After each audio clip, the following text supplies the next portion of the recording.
नमस्कार। स्वागत है आपका हमारे क्राइम सीरीज़ के अगले एपिसोड में। तो जैसा कि अभी तक हमने जितने भी क्राइम स्टोरीज़ कवर किए हैं वो हिंदुस्तान के सीरियल किलर्स के बारे में हैं, जो काफ़ी घातक हैं, कुख्यात सीरियल किलर्स।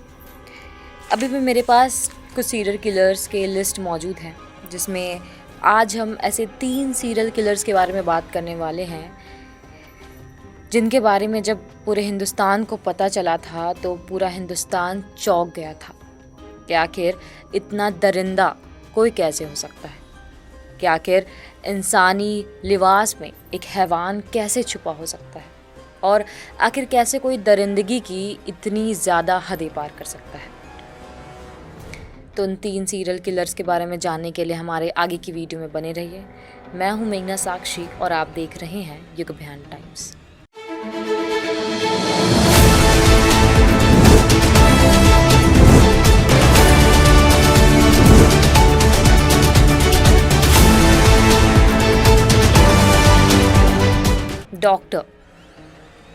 डॉक्टर को भगवान का दूसरा रूप कहा जाता है। कहा जाता है कि भगवान के बाद अगर कोई जान बचाता है तो वो डॉक्टर है। यहाँ तक कि अगर कोई इंसान मरने के कगार पे आ जाता है तो वो पहले डॉक्टर के पास जाता है। उसके बाद डॉक्टर जब उसे कहते हैं कि अब तो भगवान ही बचा सकते हैं तो वो भगवान पे भरोसा रखता है। यानी डॉक्टर किसी भगवान से कम नहीं है। लेकिन आज हम एक जिस सीरियल किलर के बारे में बात करने वाले हैं वो था तो एक डॉक्टर, बट किसी हैवान से कम नहीं था। आज हम बात करने वाले हैं डॉक्टर देवेंद्र शर्मा के बारे में, जो पेशे से एक आयुर्वेदिक डॉक्टर थे। काफ़ी सीधे साधे थे, उनकी ज़िंदगी काफ़ी सरल थी, काफ़ी सहज थी। लेकिन ऐसा क्या मोड़ आया वो उनकी ज़िंदगी में कि एक डॉक्टर एक सीरियल किलर बन गया। जी हाँ, दरअसल 16 मई 2008 को डॉक्टर देवेंद्र शर्मा को फांसी की सज़ा सुनाई गई। लेकिन ऐसा क्यों?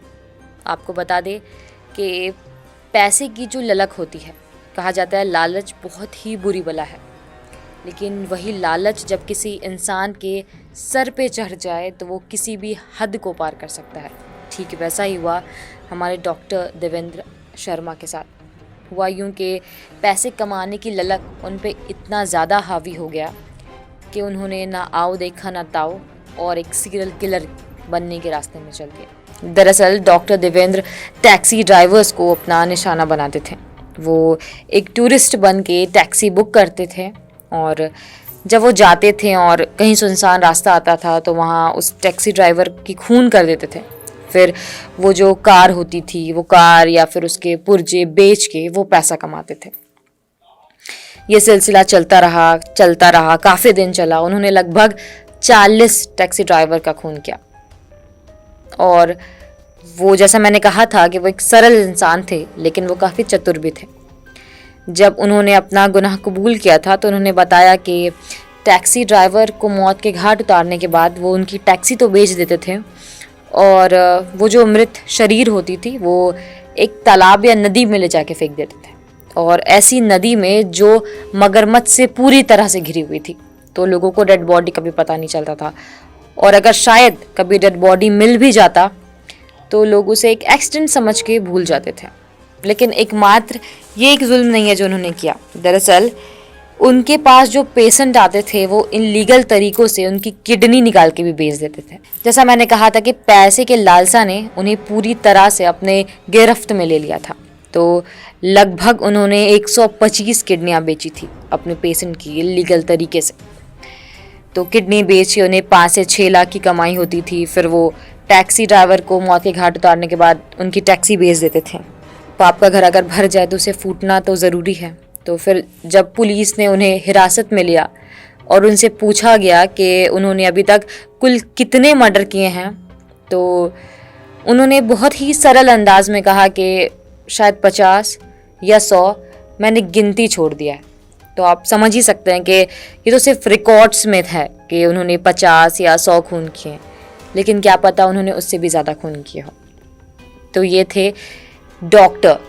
इन्हें डॉक्टर डेथ के नाम से भी जाना जाता है, क्योंकि ये पेशे से तो एक डॉक्टर थे, लेकिन आज तक शायद इन्होंने किसी की जान ना बचाई हो। तो ये हमारे आज के पहले सीरियल किलर थे। तो अब हम दूसरे सीरियल किलर की तरफ चलते हैं। तो अभी हम जिस सीरियल किलर के बारे में बात करने वाले हैं उस पे अनुराग कश्यप ने एक मूवी भी बनाई है, जिसमें उस सीरियल किलर की भूमिका नवाजुद्दीन सिद्दीकी ने निभाई है। शायद आप में से कईयों को पता चल गया होगा जिसने ये मूवी देखा है, और जिसने नहीं देखा है उसे मैं बता दूं, हम बात करने वाले हैं हिंदुस्तान के कुख्यात सीरियल किलर रमन राघव के बारे में। इनके कई सारे नाम थे, अन्ना, रमन राघव और भी कई सारे नाम। दरअसल ये घटना है 1960 के दशक की। आपको बता दें कि रमन राघव का जन्म दरअसल तमिलनाडु में हुआ था 1929 के करीब। मेरे इस चैनल में हमने पहले एक सीरियल किलर के बारे में बात किया था जिसका नाम था स्टोन मैन। आपको याद होगा अगर आपने वो वीडियो देखा है स्टोन मैन के बारे। दरअसल वो भी काफ़ी ज़्यादा कुख्यात किलर की कहानी थी। अगर आपने नहीं देखा है तो आपको नीचे लिंक मिल जाएगी डिस्क्रिप्शन बॉक्स पे, आप ज़रूर देखिएगा। रमन राघव का मारने का तरीका कुछ उस तरह से ही था, या हम कह सकते हैं कि स्टोन मैन जिस तरह से शिकार करता था उसका जो तरीका था वो रमन राघव से ही प्रेरित हो गया था, क्योंकि रमन राघव 1960 के दशक में लोगों को मारता था और जो स्टोन मैन की कहानी है वो 1980 के दशक की है। तो अचानक से मुंबई में खून होने लगा। अचानक से गरीब लोग जो अपने झोपड़ी के बाहर सोया करते थे उन्हें एक नोकीले धारदार चीज़ से किसी ने हमला करना शुरू कर दिया। सबसे पहला मर्डर हुआ, उसके बाद दूसरी बार भी एक आदमी जो कि अपने घर से बाहर सो रहा था उसे उसके सर पे भी लोहे की नोकीली रड से मार के उसका खून कर दिया गया। उसके बाद उस चोर ने वहाँ से कुछ पैसे चुराए और छाता चुराया। उसके बाद तीसरी बार उसने वापस से मुंबई के मलाड में एक घर में एक पूरे परिवार पे हमला कर दिया। उस परिवार में औरत था, उसका पति था और बच्चे भी थे। बहुत बेरहमी से खून करने के बाद वो वहाँ से निकल गया, लेकिन वो अपना छाता वहीं भूल गया। ऐसे ही सिलसिला चलते गया। मुंबई में पुलिस जांच नहीं कर पा रही थी तो ये केस सीआईडी को सौंप दिया गया था, लेकिन रमन राघव का कुछ पता नहीं था। ये केस जब पुलिस नहीं संभाल पा रही थी तो इसे सीआईडी को सौंप दिया गया। सीआईडी को सौंपने के बाद जब दरअसल 19 लोगों पे वार हुआ था जिसमें से 9 की जान चल गई थी, लेकिन जो लोग जिंदा थे उनकी हेल्प से स्केच तैयार किया गया। स्केच तैयार होने के बाद लोग उसे पहचाने, पुलिस ने उस स्केच को हर जगह भेज दिया कि अगर ये इंसान कहीं भी दिखे तो इसे गिरफ्तार कर लेना है। उसके बाद 2000 पुलिस की एक टीम बनी और रात भर लोग पहरा देते थे, पुलिस घूमते रहती थी, पेट्रोलिंग होते रहता था कि यार ये खूनी कहीं तो मिलेगा। एक दिन एक आदमी छाता लेके ऐसी सड़क पे घूमता हुआ मिला। जब पुलिस ने उसे टोका तो वो पाया कि स्केच में जो आदमी था उससे उसकी शक्ल काफ़ी मिलती थी। फिर पुलिस ने उसे हिरासत में लिया और जेल ले गए।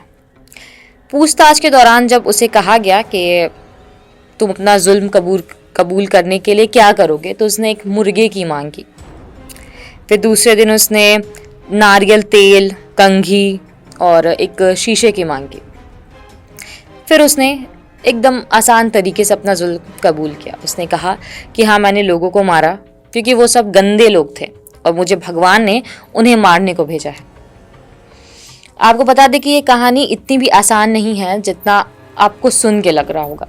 दरअसल रमन राघव एक मनोरोगी था। उसे बच्चों को मार के सुकून मिलता था। कहा जाता है कि वो बच्चे की खोपड़ी जब फोड़ता था तो वो आवाज़ उसे काफ़ी पसंद थी। इतना ही नहीं, वो उनके जबड़े भी तोड़ता था, कभी कभी उनकी आँख निकाल लेता था। तो अपने सारे मर्डर को रमन राघव ने काफ़ी आसानी से कबूल कर लिया। फिर उसे जेल हुई और सज़ा हुई। जब उसे पूछा गया कि उसका मोटिव क्या था तो उसने हंस के पुलिस को कहा था कि मुझे मज़ा आता है। तो ये था रमन राघव। अब हम बात करेंगे आज के तीसरे और अंतिम सीरियल किलर के बारे में। Serial killer psycho Jaishankar. सही कहा जाता है कि अगर इंसान का नाम भगवान के ऊपर रख दिया जाए तो ज़रूरी नहीं है कि उसका व्यक्तित्व भी भगवान की तरह हो जाए। साइको जयशंकर सिर्फ एक सीरियल किलर नहीं बल्कि सीरियल मर्डरर, सीरियल रेपिस्ट और एक मेंटली अनस्टेबल इंसान था। इसने 30 से ज़्यादा मर्डर किया है, जिसमें से एक बच्चा, 2 आदमी और बाकी औरतें हैं। दरअसल ये जयशंकर ज़्यादातर औरतों को अपना निशाना बनाता था, उन्हें किडनैप करता था और एक बार नहीं बल्कि कई बार उनके साथ रेप करता था और अंत में उन्हें मौत की घाट उतार देता था।